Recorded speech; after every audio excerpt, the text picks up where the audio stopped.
সাব্বাস আফগানিস্তান, তোমাদের স্যালুট জানাই। বাংলাদেশ যেটা করতে পারেনি তোমরা সেটা করে দেখালা।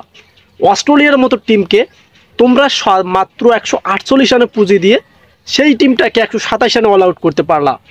তোমাদেরকে যে কী উপহার দেব আমি, মানে বলার কোনো ভাষা নেই। ওডিআই বিশ্বকাপে যদি তাদেরকে হারাতে পারো নাই, কিন্তু টি-20 বিশ্বকাপে তাদেরকে হারিয়ে একটা রেকর্ড করে ফেলছো তোমরা। আমাদের মায়ের দোয়া ক্রিকেট টিম, তারা তো এই যে প্লে অফে উঠছে, ওঠার পর অস্ট্রেলিয়ার সাথে সেইভাবে হারছে, আবার ইন্ডিয়ার সাথে হারছে, এবং তোমাদের সাথেও কিন্তু একটা ম্যাচ আছে। মনে হয় না ওই ম্যাচটাও জিততে পারবে, কারণ তোমরা হচ্ছে আফগান বাহিনী, তোমরা সব করতে পারো, সব চেঞ্জ করতে পারো। আর আমাদের বাংলাদেশের টাইগার টিমরা, যে ক্যাপ্টেন আছে, যে প্লেয়ার আছে, তারা যুক্তি দেয় তাদের ওয়ার্ল্ড কাপ শুধু নেক্সট চলতি যেটা চলতেছে সেটা না, তাদের খালি একটাই কথা, আমরা নেক্সট ওয়ার্ল্ড কাপের জন্য প্রস্তুতি নিচ্ছি। আর তোমরা একটা রেকর্ড করে যাচ্ছ। নিউজিল্যান্ডকে তোমরা হারাইছিল 75 রানে, এক কথায় 75 রানে তাদেরকে অল আউট করছিল। এবং শক্তিশালী অস্ট্রেলিয়া, যে অস্ট্রেলিয়া ওডিআই বিশ্বকাপে ইন্ডিয়াকে কাঁদিয়ে তারা কি ট্রফি জিতেছে, সেই অস্ট্রেলিয়াকে তোমরা প্লে অফে হারালা।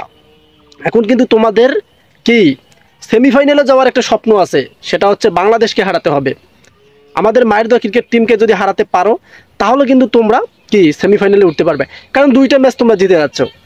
আর আমাদের বাংলাদেশ কি না, ম্যাচ তো জেতা দূরের কথা, ভালো পারফরমেন্সটি করতে পারে না। যাই হোক, তোমরা ভালো খেলছো, এই কারণে কিন্তু তোমরা অস্ট্রেলিয়াকে হারাতে পারছো। আর তোমাদের প্রথমত ওপেনিং যে ব্যাটিংটা ছিল অসাধারণ। তো দর্শকেরা, খেলাটা যারা দেখেছেন তারা তো হয়তো বুঝেছেন যে আফগানিস্তান আজকে কী রেকর্ডটা করে ফেলেছে। এক কথা এটা আমরা ইতিহাসের রেকর্ড বলতে পারি। কেননা এই আফগান কিন্তু অত খারাপ টিম না, তাদের যে বোলিং লাইন, ব্যাটিং লাইন, সেটা কিন্তু আজকে আমরা দেখেছি কতটা হার্ড। এ কারণে কিন্তু অস্ট্রেলিয়াকে তারা হারাতে সক্ষম হয়েছে। আসলে কথা এটাই যে যেমন কর্ম করবেন তেমন ফল পাবেন। আর বাংলাদেশের টাইগার টিমের একটাই উদ্দেশ্য, নেক্সট ওয়ার্ল্ড কাপ।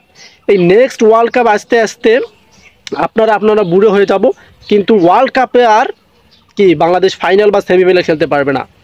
যদিও এবার বাংলাদেশ প্লে অফে উঠছে, এটাই অনেক ভাগ্য। তারপরও কিন্তু অস্ট্রেলিয়া এবং ইন্ডিয়ার সাথে ম্যাচ হারছে, আর একটা ম্যাচ আছে এই আফগানিস্তানের সাথে। আমার মনে হয় না আফগানিস্তানের ম্যাচটা জিততে পারবে, কারণ এই টিমটা এতটাই শক্তিশালী টিম। বর্তমান নিউজিল্যান্ডকে হারাইছে, দেন আমরা দেখলাম অস্ট্রেলিয়া শক্তিশালী টিম, তাদেরকেও হারালো।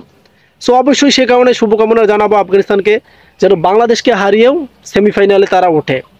কারণ ভালো টিমের ভালো সাপোর্ট করতে হবে। বাংলাদেশের জন্য শুভকামনা, বাংলাদেশ যেন ভালো পারফরমেন্সটি করে। যেহেতু 2টা ম্যাচ হারছে, বাংলাদেশের সেমিফাইনালের স্বপ্ন আর নেই। সেক্ষেত্রে আফগানিস্তান জেতাটাই ভালো হবে, তারা যেন সেমিফাইনাল খেলে এবং যেন অঘটন ঘটাতে পারে, মানে বড় বড় টিমের সাথে। ইন্ডিয়া তাদেরকেও যেন হারাতে সক্ষম হয়।